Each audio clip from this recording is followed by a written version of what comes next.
म सत्य बोल्न डराउँदिन। मन्त्री तपाईहरुले नै हुनुपर्ने, सांसद तपाईहरुले नै हुनुपर्ने, 40 वर्ष सांसद तपाईहरुले नै हुनुपर्ने। देश जोगाउन योग्यता चाहिन्छ, देश जोगाउन विज्ञता चाहिन्छ। गोली खान म गएको थिएँ हिजो, हैन? गोली त तपाईहरु खान जानु भएको थियो नि। हिजो जनताले तपाईलाई विश्वास गर्थे, आज जनताले तपाईलाई विश्वास किन गर्दैनन्?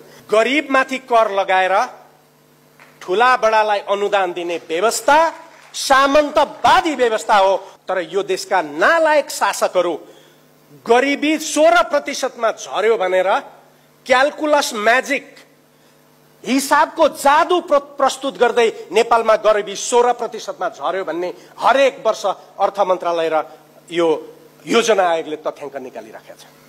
गोली खान म गएको थिएँ हिजो, हैन? गोली त तपाईहरु खान जानु भएको थियो नि। हिजो जनताले तपाईलाई विश्वास गर्थे, आज जनताले तपाईलाई विश्वास किन गर्दैनन्? जनता तपाईहरुमाथि विश्वास गर्दैन किनभने तपाईले समाजवादी राजनीति छोड्नुभयो। हिजोसम्म हामीले विदेशीलाई गाली गर्यौं, आफ्नै नेतालाई गाली गरेनौं। किनभने म पार्टीमा बस्दाखेरि कुनै पार्टीको नजिक हुँदा नेता गाली गर्न मिल्दैन थियो। आज म कुनै पार्टीमा छैन, त्यसकारण मैले भन्न मिल्छ। र मलाई लाज लाग्छ नेपालको कम्युनिस्ट पार्टीमा कसैले बस्न आऊ भन्यो भने। यो तपाईहरुलाई सम्झाउनका लागि भने हो, तपाईहरुलाई आलोचना गरे हो, तपाईहरुलाई आत्मालोचित हुनको लागि यो गाली गरे हो। एक त्यसकारण म के भन्छु भन्दाखेरि समाजवाद उन्मुख समाज बनाउने संविधान सही हो भने पैसाले पैसा कमाउने नभए उदारवाद गलत हो। समाजवादको पक्षमा उभिनुस्, समाजवाद उन्मुख संविधानको पक्षमा उभिनुस्, नभए उदारवादको विरोध गर्नुस्।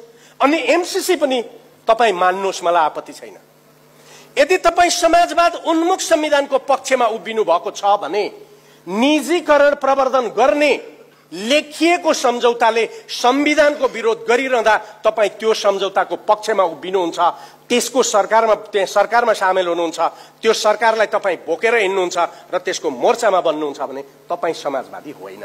मेरो यो स्पष्ट कुरा। एउटा कुरा म तपाईहरुलाई आलोचना या त मार्क्स नै बन्नुपर्छ, या त चोम्स्की नै बन्नुपर्छ, या त प्रेमचन्द नै बन्नुपर्छ, या त राहुल साँचकृत्यान नै बन्नुपर्छ, या त युवराज संग्रौलाई बन्नुपर्छ।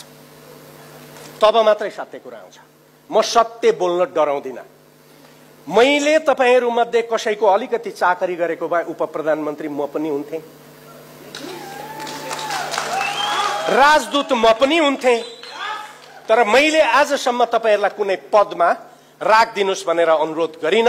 किनभने म भन्छु एउटा महान्याधिवक्ता प्राध्यापक बन्न सक्दैन, एउटा प्राध्यापक महान्याधिवक्ता बन्न सक्छ, एउटा प्रधानमन्त्री प्राध्यापक बन्न सक्दैन, एउटा प्राध्यापक प्रधानमन्त्री बन्न सक्छ। त्यसकारण म आफूप्रति इज्जत गर्छु। एउटा कुरा। दोस्रो कुरो म यहाँहरुलाई के भनौं भन्दाखेरि अमेरिकासँग हाम्रो सम्झौता कार्यान्वयन गर्ने र यो सम्झौताको बारेको विवाद होइन। विवाद के हो भने यदि यो सहयोग हो भने म तपाईहरुलाई त्यति बेला ख्रुश्चेभ र माओ त्से-तुङको बीचमा बेजिङमा र मस्कोमा भएको एउटा सन्दर्भ सुनाउन चाहन्छु। पंग द वाई भन्ने एकजना जर्नल थिए जो पछि चीनको रक्षा मन्त्री बने। पंग द वाई उनी एउटा सेनाको टिम लिएर रसियामा गएका थिए र उनले यो चीनिया नेभी र सबमेरिनहरु बनाउनको लागि हामीलाई सहयोग गर्नु पर्यो भन्ने प्रस्ताव लिएर गए थिए। रसिया त्यति बेलाको सोभियत युनियन आफैमा एउटा साम्राज्यवादी दृष्टिकोण राख्थ्यो चीनमाथि। उनले भन्यो हामी सहयोग गर्छौं, तर पहिला एउटा स्टेशन बनाउनु आवश्यक छ। त्यो स्टेशन कस्तो भन्दाखेरि संसारभरि यो वेबहरु पुग्ने र यो सबमेरिन पानी मुनि हिँड्ने सबमेरिनलाई गाइड गर्ने रेडियो स्टेशन बनाउनु पर्छ। 70% हामी लगानी गर्छौं, 30% चीनले लगानी गरोस्, तर त्यसको स्वामित्व चाहिँ हामीसँग हुनुपर्छ। माओ त्से-तुङले त्यो कुरालाई इन्कार गरे, ख्रुश्चेभसँग कुरा गरे। पछि ख्रुश्चेभ चीनमा आउँदाखेरि छलफल भयो।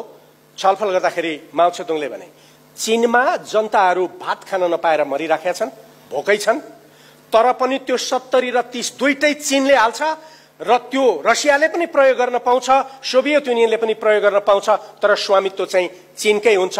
चीनले न कसैको 1 इन्च लिन्छ, न चीनले कसैलाई 1 इन्च दिन्छ।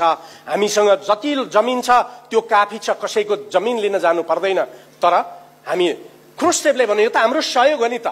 अनि ख्रुश्चेभले माओ त्से-तुङले भन्छन् सहयोग तिम्रो हो भने गर्ने हामी हो, एक्सन हाम्रो हो, पैसा तिम्रो हो, तिमी पैसा देऊ एक्सन हामी गर्छौं। पैसा पनि दिने एक्सन पनि तिम्रो भए सहयोग कसरी हो? त्यही हो नि प्रभुत्ववाद। मेरो अनुरोध के हो भने ठीक छ यो सहयोग हो, एमसीसी बाट ट्रान्समिसन लाइन बन्नुपर्छ भने तपाईहरु कहिले नुलान, कहिले गो, कहिले के किन आइरहनुहुन्छ यो देशमा? र तपाईहरु किन नेपाल सरकारलाई विश्वास नगरेर अलग्गै संयन्त्र बनाउनु भयो एमसीए नेपाल भन्ने? एमसीए नेपालको अधिकारमा तपाईहरुले किन लेख्नुभयो? सरकारलाई बाँध्न पनि पाउँछ। र मसँगै एउटा टेलिभिजनमा त्यसका डाइरेक्टर खड्ग विष्टज्यूले टेलिभिजनमा बोल्नुभयो। मैले यही कुरो उठाउँदा उहाँले भन्नुभयो नेपालमा चाहिँ चाहिने नचाहिने नेतालाई भन्यो भने जे पनि गराउने छन्। यो राज्य व्यवस्था र देशको सार्वभौमता समितिमाथि अविश्वास गरेर अर्को संयन्त्र बनाएर कसैले सहयोग ल्याउन मिल्छ र?